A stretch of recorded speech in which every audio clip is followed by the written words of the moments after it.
Jangan pernah bertengkar pada 10 hari yang terakhir ini.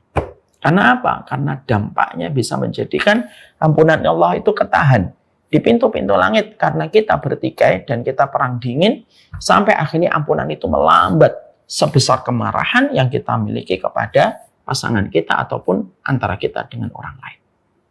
Kita tentunya paham bahwasanya Ramadan itu Allah syariatkan kepada kita. Itu bernilai sebagai sebuah madrasah besar.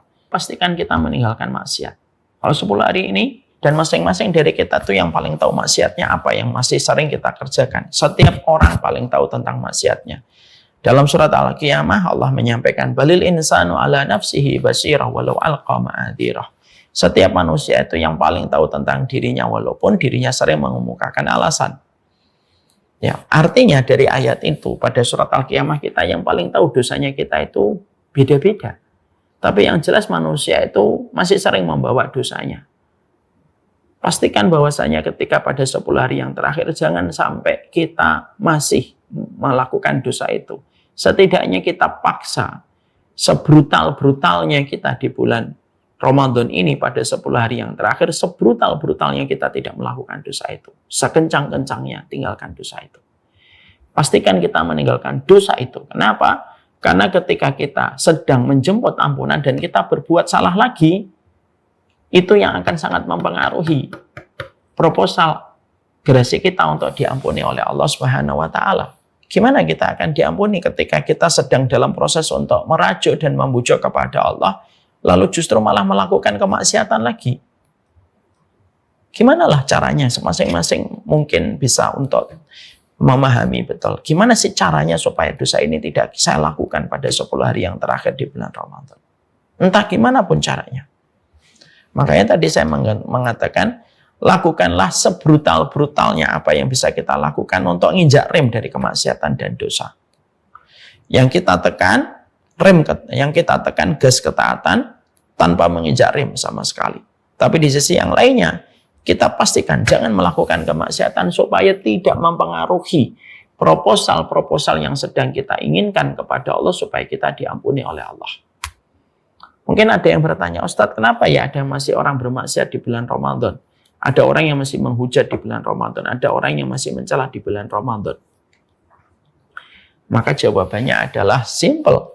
Kata Ibnu Hajar, kalau ada orang ketika di bulan Ramadan masih maksiat, masih melakukan kejahatan, masih melakukan maksiat, padahal dia setan yang dibelenggu, berarti Ramadan ini menyibak fakta.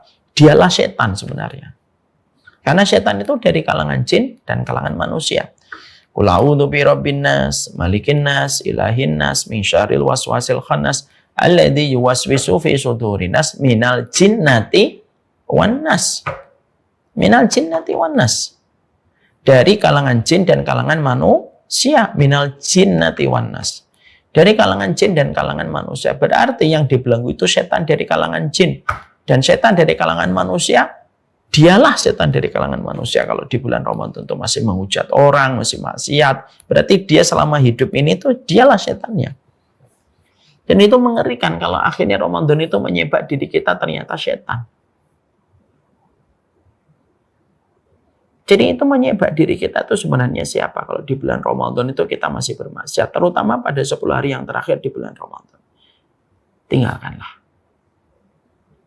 Tinggalkanlah itu.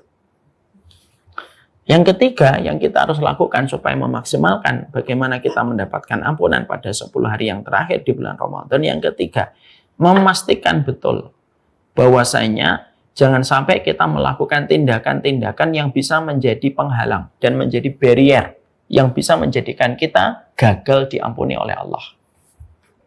Karena kalau kita boleh mengambil analogi, kalau ada narapidana tidak mendapatkan gerasi di bulan Agustus, itu ada dua kemungkinan. Satu, karena pidana yang dilakukan berat. Pidana yang dilakukan berat. Ya, kalau pidana yang dilakukan itu berat, ya dia tidak diampuni. Dan tidak mendapatkan gerasi. Pidana yang berat dalam hukum akidah, yaitu adalah kesyirikan. Tidak diampuni kalau kesyirikan itu tidak bertobat. Ya. Yang kedua, kalau ada satu narapidana tidak mendapatkan potong masa tahanan. Yang kedua, karena dia melakukan tindakan-tindakan buruk dalam setahun yang menjadikan namanya dicoret dari list gerasi ampunan. Bisa jadi karena dia pernah melawan sipir, mungkin dia pernah melakukan tawuran, dan lain sebagainya. Maka analoginya pun sama. Bahwasanya ketika kita di bulan Ramadan ini, pastikan bahwasanya di bulan Ramadan ini, kita ini memastikan jangan sampai kita melakukan tindakan-tindakan yang bisa menjadikan kita sulit untuk diampuni oleh Allah. Karena ada beberapa kondisi yang menjadikan kita bisa sulit diampuni oleh Allah. Pastikan selain kemaksiatan secara umum nomor 2 tadi, ada beberapa tindakan-tindakan khusus. Di mana tindakan khusus itu bisa sangat mempengaruhi kita diampuni oleh Allah Subhanahu wa Ta'ala. Apa itu? Setidaknya ada 4 perkara yang harus kita persiapkan. Yang pertama, memastikan betul. Ya, yang pertama itu memastikan betul. Kalau kita ketika menjelang Ramadan ini, maka pastikan bahwasanya jangan sampai kita terlalu besar menyimpan sebuah dendam. Karena apa? Perkara dendam itu salah satu perkara yang akan menyulitkan kita mendapatkan ampunan.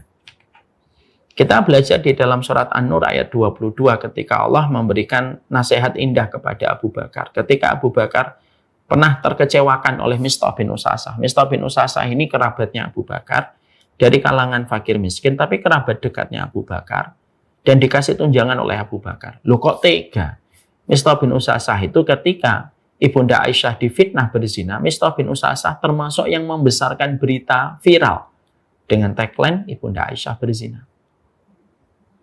Maka akhirnya Abu Bakar ini bersumpah, wahai Mistah bin Usasah, demi Allah aku tidak akan pernah mengampuni dirimu. Demi Allah aku tidak akan pernah mengampuni dirimu. Dan aku tidak akan lagi memberikan tunjangan kepada keluargamu. Karena kekecewaan Abu Bakar, dan itu lumrah. Gimana sih keluarga dekatnya mendapatkan tunjangan tiap bulan, tapi ketika keluarganya Abu Bakar sedang diteror dengan sebuah fitnah, tagline-nya berzina, loh kok ikut-ikutan Mistah bin Usasah itu melakukan perkara itu. Ikut-ikutan membesarkan dan memblow up berita itu. Maka akhirnya ketika Allah mengademkan, yaitu adalah Abu Bakar, maka Allah menyampaikan wal ya'fu wal yasfahu. Hendaklah kamu memaafkan dan berlapang dada. Ala tuhibbuna ayaghfirallahu lakum? Apakah kamu tidak ingin untuk dimaafkan sama Allah? Wallahu ghafurur rahim, dan Allah itu Maha Pengampun lagi Maha Penyayang. Allah itu menggunakan sebuah kalimat yang sangat mengademkan sekali. Ala tuhibbuna ayaghfirallahu lakum? Apakah kamu tidak suka untuk diampuni oleh Allah? Artinya kalau ingin dimudahkan untuk dimaafkan sama Allah, kasih maaf sama orang. Jangan sampai kita di bulan Ramadan ini menyimpan dendam. Jangan sampai menyimpan dendam. Dan dendam itulah hakikatnya yang sejatinya itu sering membuat kita tidak akan bisa menikmati kelapangan hidup.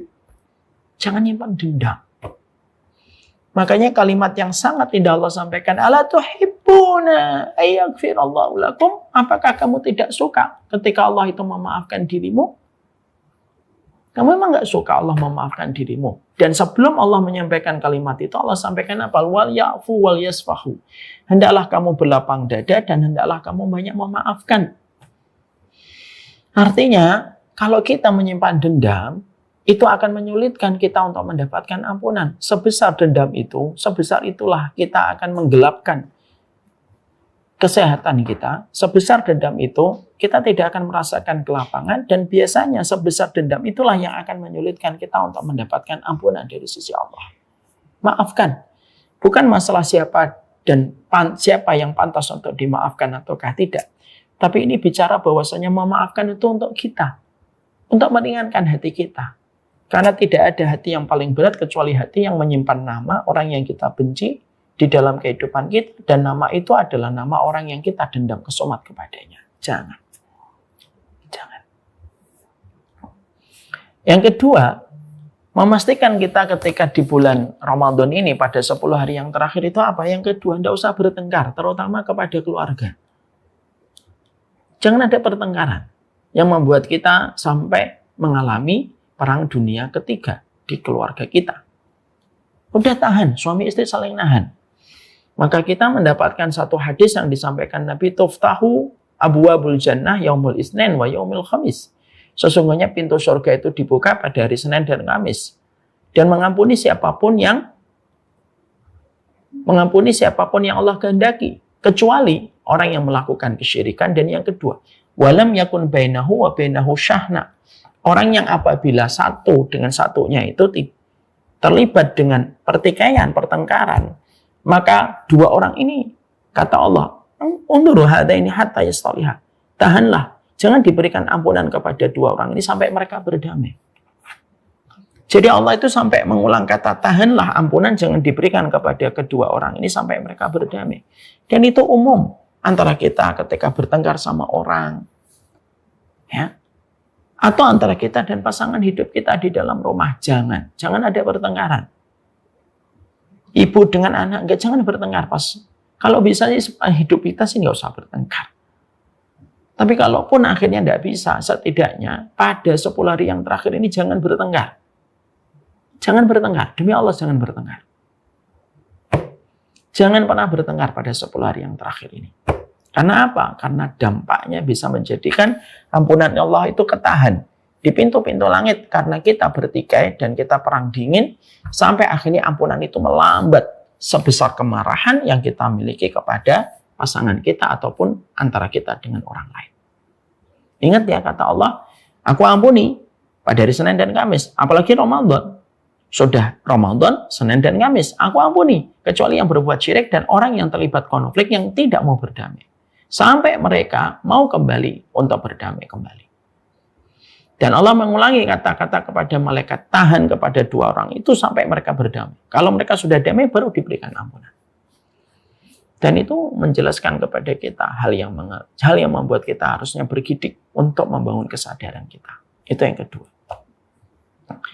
Yang ketiga, memastikan kalau kita 10 hari yang terakhir ini jangan sampai ada yang namanya sombong dengan amal ibadah yang kita lakukan, pencapaian yang kita kerjakan. Siapapun yang mampu melakukan itikaf, tidak ada tempat baginya bersyukur kecuali adalah kepada Allah. Kalau ada yang sudah mampu tilawah 2 kali, 3 kali, tidak ada tempat untuk bertahmid kecuali kepada Allah. Kita bertahmid, kita bertasyakur hanya kepada Allah. Tapi ingat, hati tetap merendah. Jiwa tetap membumi, hati tetap merendah. Dan kita tetap merendah di hadapan Allah Subhanahu wa Ta'ala di balik setiap ketaatan yang kita kerjakan dan ketaatan yang kita lakukan. Kita tetap merendah terus. Kenapa? Rahmatnya Allah itu sebagaimana air. Dia menyapa ke tempat yang rendah, dia menyapa ke tempat yang rendah dan tidak pernah mendaki ke tempat yang tinggi. Kita tahan betul itu. Kita tahan betul. Ya. Jadi kalau ada yang sudah melakukan ketaatan, kalau ada yang rajin di dalam itikaf, jangan pernah merendahkan siapapun mereka. Ketika mereka mungkin tidak sebagaimana semangat ketaatan kita. Jangan mengukur ukuran sepatu ketaatan orang dengan ukuran ketaatan yang kita lakukan. Jangan. Sudah. Itu masih ada yang sibuk di luar, masih sibuk dengan dunia. Sudah. Minta ampunlah. Mintakan ampunan untuk mereka dan bisa jadi mereka melakukan amalan besar yang tidak kelihatan oleh kita. Dan jangan terbiasa menjudge orang hanya karena video dan hanya karena pandangan kita selama 1 menit. Sudah, jangan. Supaya apa? Supaya akhirnya ketika kita memiliki hati yang membumi, jiwa yang merendah, itulah yang menjadikan kita akan mudah diampuni oleh Allah Subhanahu wa Ta'ala. Dan yang terakhir, yang paling penting, yaitu adalah bagaimana ketika kita di bulan Ramadan ini pada 10 hari yang terakhir, supaya betul-betul kita menjemput ampunan, yaitu tetaplah yakin dan berprasangka yang baik, dan kita tidak boleh putus harapan bahwasanya kita akan diampuni oleh Allah. Kita pendosa, tapi pendosa yang tidak pernah kehilangan harapan untuk diampuni oleh Allah. Kita minta. Dan kita yakin bahwasanya Allah itu akan mengampuni kita. Yang terpenting, jangan pernah menyepelekan dosa. Yang kedua, ada 2 hal yang penting. Pertama, jangan pernah menyepelekan dosa. Yang kedua, jangan pernah menganggap taubatnya kita untuk kita jadikan mainan. Karena kita tahu Allah itu Maha Pengampun, lalu kita mempermainkan taubat kita. Jangan. Kamu tidak tahu siapa yang kamu hadapi. Maaf ya, saya senang sekali dakwah hari ini. Dakwah itu hari ini senang sekali saya. Bahkan dakwah itu memang harus ramah kepada pendosa. Tapi ingat, dakwah ketika ramah sama pendosa bukan artinya pendosa itu akhirnya nyaman berbuat dosa. Karena dakwahnya menghibur mereka. Tapi tidak menjadikan mereka takut dengan dosanya. Bukan itu. Dakwah memang harus ramah dengan pendosa. Tapi pendosa pun harus diingatkan bahwasanya dosa itu harus dia tinggalkan. Bukan malah dengan dia mendapatkan dia malah mendapatkan alasan untuk bertahan dalam dosanya. Kenapa? Karena yang diingat Allah Maha Pengampun terusnya. Lalu akhirnya dosa lagi. Kita harus tetap berprasangka yang baik. Kita ini pendosa, tapi munajat bagi para pendosa itu apa? Munajatnya para pendosa itu adalah tidak boleh kehilangan prasangka yang baik kepada Allah. Kalau kita tidak mau kehilangan prasangka yang baik kepada Allah, maka sesungguhnya kalau kita tidak mau kehilangan, kalau kita ini sebagai seorang pendosa, jangan pernah kehilangan prasangka yang baik kepada Allah. Kita ini akan diampuni. Insya Allah. Kita akan diberikan, kita tetap takut dosa, tapi kita, ingat ya, kita takut dosa, tapi kita berprasangka Allah itu akan mengampuni dosa kita. Makanya Nabi pernah mendapati seorang pemuda yang sakit, Nabi mengunjunginya. Lalu Nabi nanya kepadanya, apa yang kamu rasakan? Yang aku rasakan, dosaku besar. Dosaku besar ya Allah. Dosaku besar. Tetapi ketika dosaku besar, aku punya Allah yang Maha Pengampun. Maka Rasulullah langsung bersabda, kamu akan diberikan sesuai dengan prasangkamu dan kamu akan diamankan dari apa yang kamu takutkan. Apa yang ditakutkan pemuda itu? Azabnya Allah karena dia ingat dosanya besar. Apa yang diprasangkakan pemuda itu? Pemuda itu menyangka Allah itu Maha Pengampun. Maka lihat jawaban Nabi. Kamu mendapatkan apa yang kamu prasangkakan dan kamu diamankan dari apa yang kamu takutkan. Jadi kita yang keempat, supaya kita ini layak mendapatkan ampunan. Yang keempat itu apa? Memastikan betul. Ketika kita di dalam kehidupan ini, memastikan betul. Supaya kita di dalam kehidupan di bulan Ramadan, pada 10 hari yang terakhir, jangan pernah memasuki 10 hari yang terakhir di bulan Ramadan ini. Jangan pernah memasuki 10 hari yang terakhir di bulan Ramadan. Kecuali kita tetap berprasangka yang baik. Kita memang pendosa. Tapi pendosa yang tidak pernah kehilangan harapan.